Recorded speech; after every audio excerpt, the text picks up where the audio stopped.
Hello and welcome to Sabaduda's Retro Gaming channel.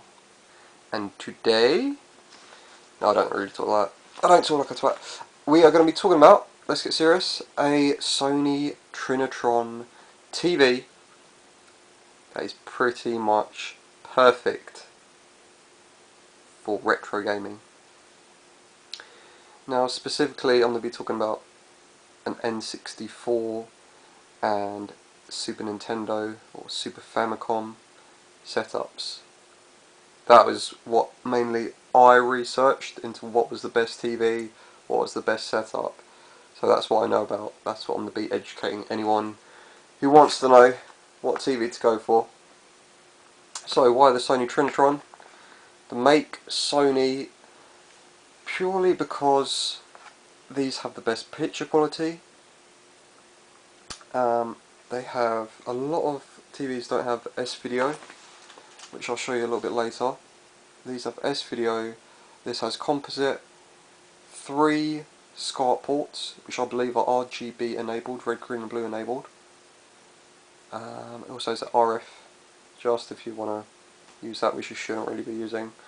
But it's why they have a lot of options for tailoring the picture, the brightness, the contrast, all that kind of thing. And as well, as you can see, let me point my finger, they have really thin edges. They look really good. Almost looks like a LED or LCD from the front. It's only when you look at the back from the side view that you see this thing is huge. Okay, so Sony Trinitron out of the way. Why a 4x3 specifically when you're playing things like GoldenEye and N64 and the screen gets split in 4? Yeah, the picture is going to be displayed really well on the 4x3. That's what it was natively designed for. A lot of these N64 Super Nintendo games, they're all designed for 4x3 TVs. When you get a widescreen, it starts stretching out the picture. And also, obviously, you've got 4 exactly the same sort of square panels. If you start playing 4-player GoldenEye on a widescreen, you start going to get like rectangle, and it's just going to look really weird. What else? Why curved? Curved. Yes, you want to go for curved. Not a flat screen, not a Wega, not a widescreen. That's what the Sonys are called, Wegas. Try, if you can, don't go for one of those. Go for the 4x3 curved. Why curved? When you start playing games, this little bit here, you get a little black line coming up, curved. Because these games as well as being designed for 4x3, they're designed for curved screens.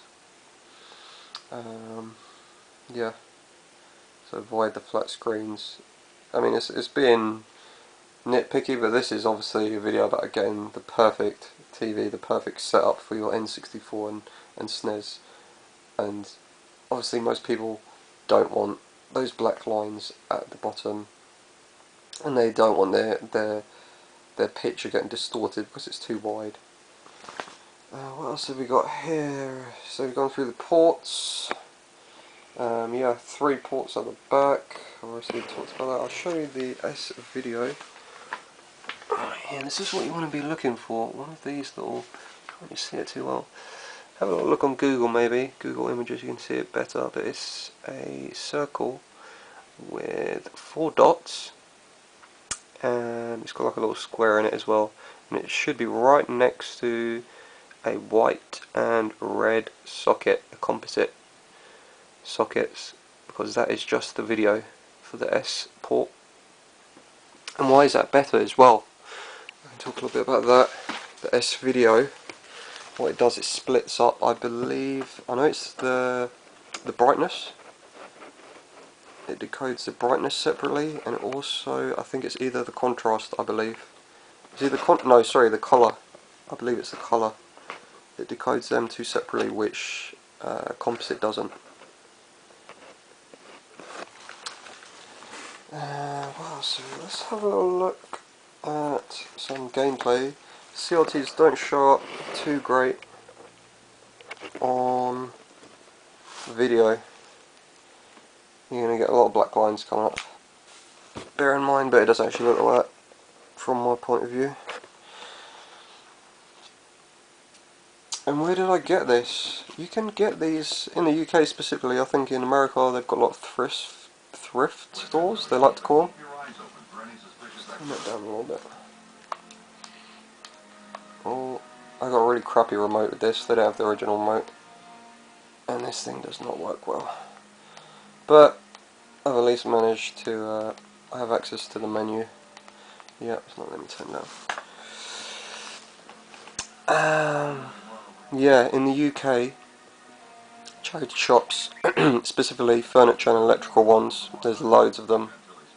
I had to go about 4, and I did it one day and I found one of these. Just be patient. I saw one of these last week, a little bit bigger, and I was gutted that it was sold.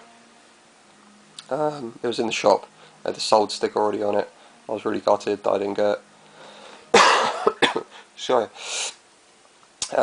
Yeah, that was Friday, today's Monday, so I literally just waited 3 days and I found one. So be patient, you will get one. And so this is just with the RF cable. I've only just picked up my N64. Basically want to just re-buy all the games I used to have. I sold my N64 back in the day to get when the PS2 came out. God, that guy needs to shut.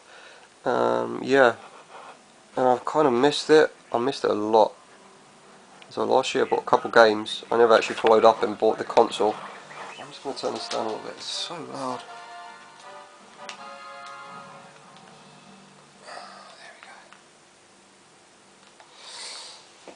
Yeah, I've been dying to get hold of an N64 for ages. I'm going off on other tangents now anyway. Yeah, so this has just got the RF enabled. We've got N64 expansion pack, Road Squadron Star Wars game. But yeah, I used to use a Goodman's TV. I was using a Goodman's CRT, which I've kept all this time. But this looks so much better. You can't see it on this small screen which I'm looking at now. Maybe you'll be able to see it on YouTube, but it looks a lot better. The picture's amazing, absolutely amazing colour. Definitely want to go for one of these Sonys. They look stunning, the picture quality is stunning. And yeah, so the perfect setup for the N64. Let me just pause this. Right, this is the most basic setup. This is the standard setup with an RF cable connected to the TV. This is the most standard setup for the N64. It's the one that you got with the console. It just plugs into the aerial cord. It actually looks okay. It's playable. I played with that the whole time through back in the day. If you're like me and you want to be a little bit more picky, what you want to go for, the next upgrade is the composite, going into the yellow, white and red, which was pretty much standard in the PS2 era, GameCube era. That's when they started getting introduced. That's the next upgrade. And then obviously I spoke about the S video, which is the one higher up, splits the brightness and colour, and it gives a slightly crisper picture. And that's pretty much the peak of what you can achieve.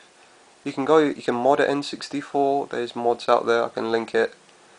The NTC consoles are a lot easier to mod, and I can't remember what RGB grip does. It splits the video code even more and just makes it that a little bit crisper. I believe the picture, the colour, just makes it a little bit nicer. But S video's pretty damn good anyway, and you won't have to mod your console if you go S video route. Yeah, that's the order for the N64. The Snes actually does go up to RGB SCART as a standard, which is the highest, better than the N64's S-Video, if your N64 isn't modded, of course. Yeah, and there's a guy selling these cables online. I can link to that as well. I probably will in the description. So he's selling Super Nintendo or Super Famicom in America, in Japan. He's selling all the cables.